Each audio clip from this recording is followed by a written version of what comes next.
Ito ang Presidential Broadcast Service Radyo Pilipinas. Radyo Publiko. ng Bagong Pilipinas para sa Bagong Pilipino. Naghahatid ng mahahalagang balita at impormasyon na guugnay ng pamahalaan sa sambayanan. Tulay sa himpapawid ng serbisyo publiko. Radyo Pilipinas. Radyo Publiko. Ang boses ng Pangulo. Sa Iloilo, Radyo Pilipinas. 585. Oras sa Radyo Pilipinas, Philippine Standard Time, alas 8:35 sa aga.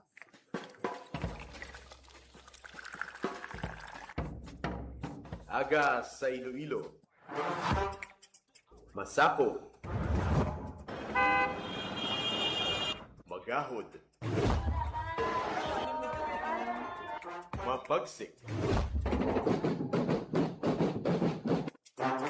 Panibagong adlaw pagkatapos ng paghuway sang gabi antes. Bag-o nga paglaom. Isa naman kapag himakas sa matahong nga palaabuton.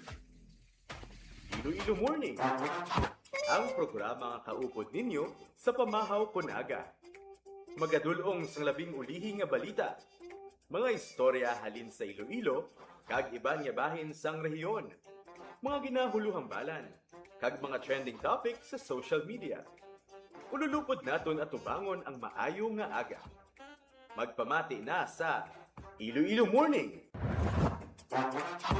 Diri sa 585 kHz sa AM bands ang inyong mga radyo. Radyo Pilipinas Iloilo, the only government radio station in Western Visayas.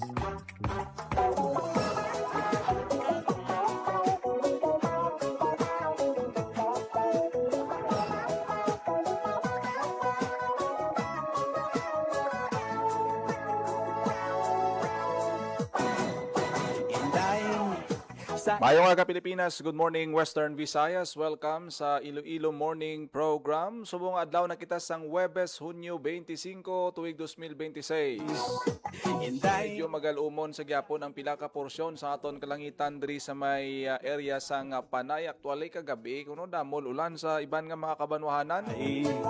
Subong aga magtupa man ang pag-ulan diri sa pila naton ka mga lugar sa syudad.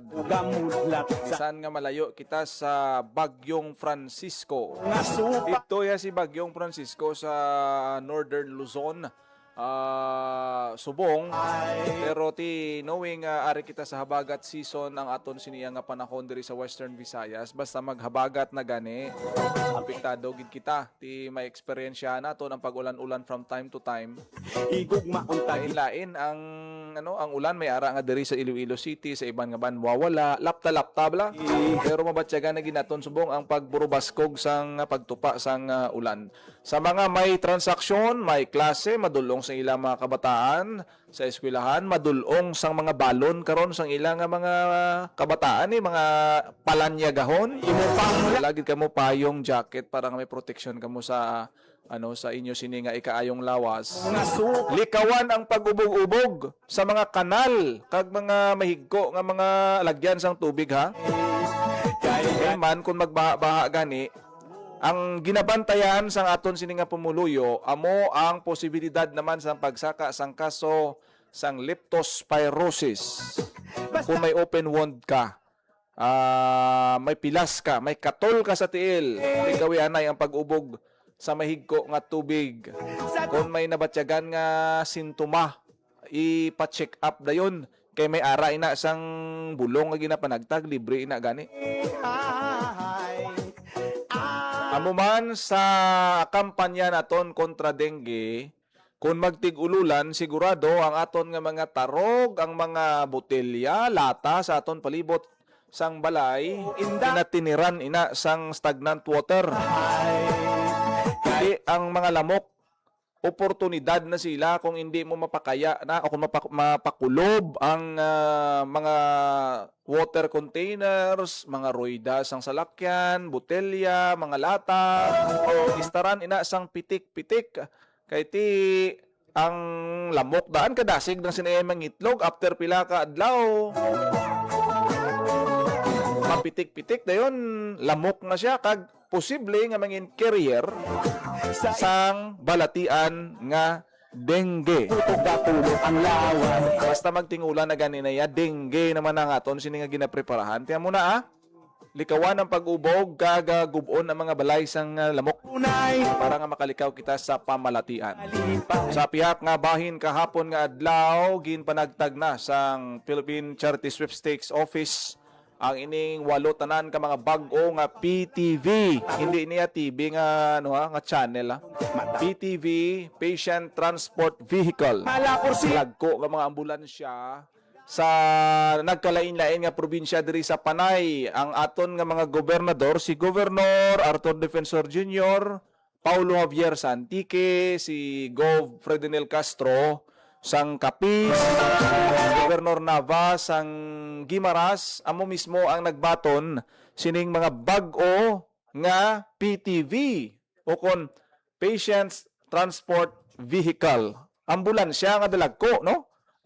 Toyota Hiace nimo ti dako ini iya, conveniente, kag of course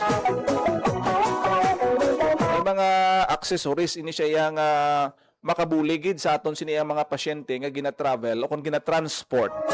Halin sa mga ospital, padulong sa mga klinika, kag kung ano pa nga ma-maximize ang pag-usar sang sini nga mga salakyan. Ang manami kay tisuno kay General Manager sang PCSO Mel Robles nga ti hindi lamang PTV ang ginahandaan subong sang PCSO. Actually, mayara pagid sang ginahikutar subong ang ehensya nga magbakal sang Sea Ambulance sa imo pang lakat. May mga kita may mga areas, kita may mga island nga mga may mga distansya pa ang transportation sa mga pasyente kisa mapudlay sa pila ka mga area, especially sa mga isla ang aton nga PCSO ginatun-an kag ginaplanuhan ang ining paghimo sa mga sea ambulance naton nga pwede ini makakarry sang mga ambulansya kay dira ikarga ang pasyente sa ambulansya. Ti kisa i-transport mo from ambulance sa kwaton mo kag ibutang sa baruto o kung sa ano nga sea vessel. Ti daw huol pagawa. Ti isa sa mga gina-propose nga proyekto nga ti plano himuon sang PCSO ang posibilidad sang paghimo o kon bakal sang mga sea ambulance. Malapor sila na ang dugan ko inday. Ibabati tana karon kung paano ina ma-work out kag kung ano ang mga papanghanda sang PCSO. Pero tiga nami gidya kahapon ang yuhom-yuhom sa aton nga mga governor. Suno sa aton sini nga PCSO nga hindi lang mga vehicle ang aton plano ang aton nga luyag ibalik sa aton siniya nga mga LGUs kundi services gidya. PCSO daan isa ni sa mga major agency nga may dako ang kontribusyon sa aton siniya nga mga pagkinahanglanon sa mga ginasubsidize nga programa kag proyekto especially sa health. Kita nyo na mga ambulansya ginapangatag sang PCSO. Sa una mi nga na may logo sang PCSO. Ang iban nga funds ang PCSO gina-allocate sa mga pagkinahanglanon sa aton sini nga mga ospital sa mga pasyente sa ospital. Para nga ang mga pumuluyo hindi nagawa mahulan sa ila sining nga mga galastuhanon. PCSO, DSWD, kag iban pa nga mga sangay sang gobyerno nagaisa ka nagahugpong para ma-enhance ang aton nga mga services, especially medical services naton. Ipabati naton bala ang aton sini nga interview kay General Manager sa PCSO Mel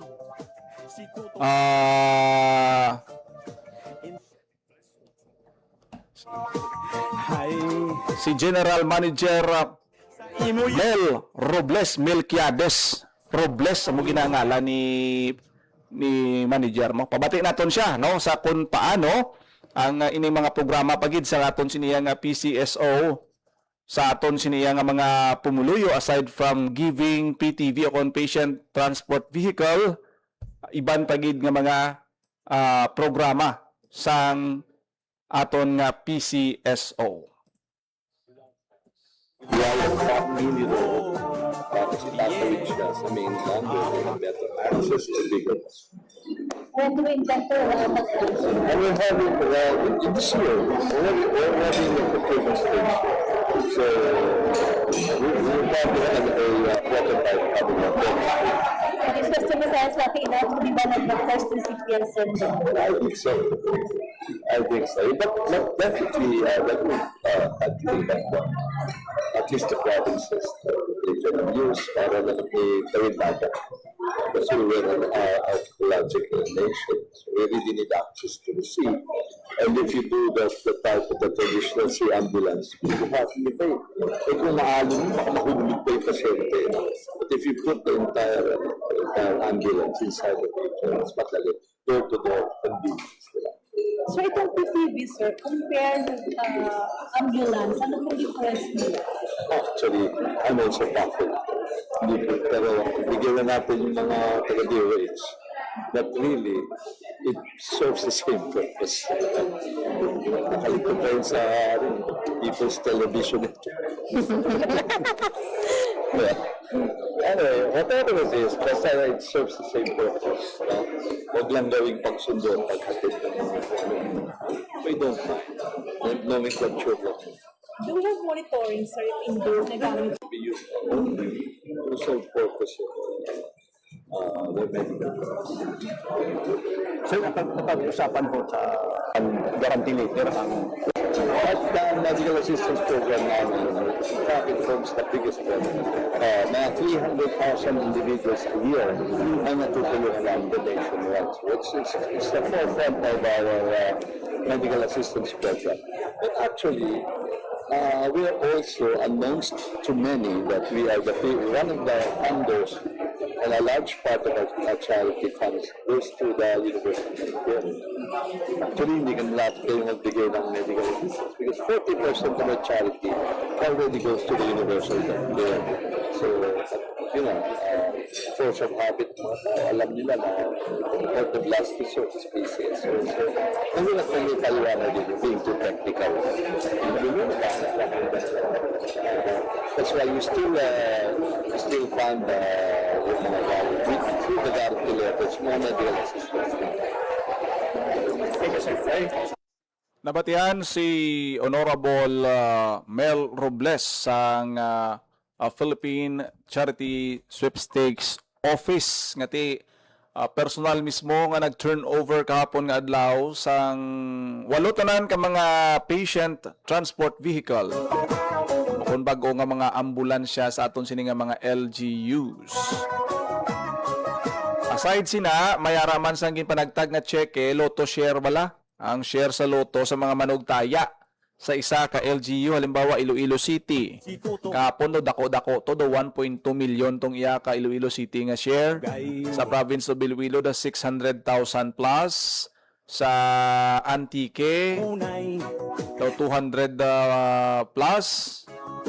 hindi mapunggan manghayhay. Sa Gimaras kag Aklan ti kumbaga daw may computation ina no kung pila ang mga kaporsyento sa mga total nga gintaya sa Lotto sa mga nagkalain-lain nga lugar sa probinsya sa siyudad sang Iloilo kay ginabalik ina ang porsyon o kung percentage para sa LGU nga magamit nila sa kung ano ang ila sini nga mga programa. The good news gid ini kahapon kay tima bot silingon ma-enhance ang patient travel, ang medical services Siling man sang mo nanay. sa aton siniya mga nagakinahanglan nga mga pasyente. Kiti pag-transport sina importante gid mo. Damo na mga ambulansya nga na-donate aton sini nga gobyerno sa mga ospital. Sa imo pang Siguro dapat i-audit man na kung pila ang functional, pila ang pwede nga magamit, ang gubaon, pila ka bilog, kag dapat good stewardship ang ipakita sa aton sini nga mga hospital, administrator sa mga hospital dira, i-maintain gid no ining mga salakyan nga ni. Kabudlay kung ang aton nga pasyente nagakinahanglan nga i-transport bisan nga mga mga kinahanglan i-refer sa hospital.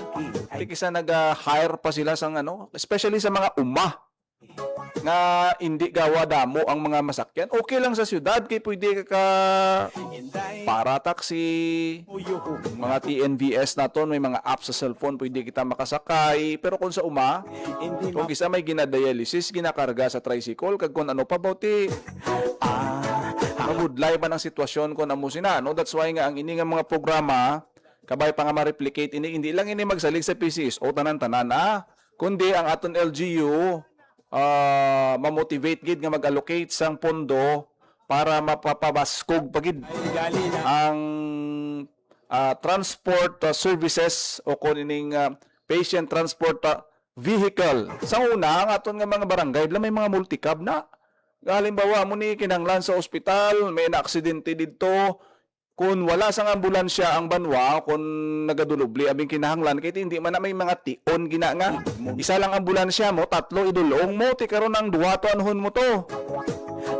Amo ning dapat nga mga ma-enhance aton sini nga mga barangay kay kinahanglanon mo may pasyente nagsakit tiyan sa amo sini sa barangay amo sini. Ti okay lang na kung makasarang ka magpliti o kung may salakyan ka, may motor ka, tricycle, isa gini sa mga need mo. Ugaling kay kisabaw. Ang iban abuso man, imbis nga pasyenteng ginakarga, kung wala pasyente, mga lain-lain. Amo gani siling naton sa dosang pandemic time nga, ang ginakarga sa ambulansya, may nadakpan sa una nga makahulubog nga ilimnon. Galimo ang barangay official, kabaligya sang makahulubog nga ilimnon o kung likor nga ginadumilian sang time sang pandemic, i-checkpoint sa nga otoridad, dakop.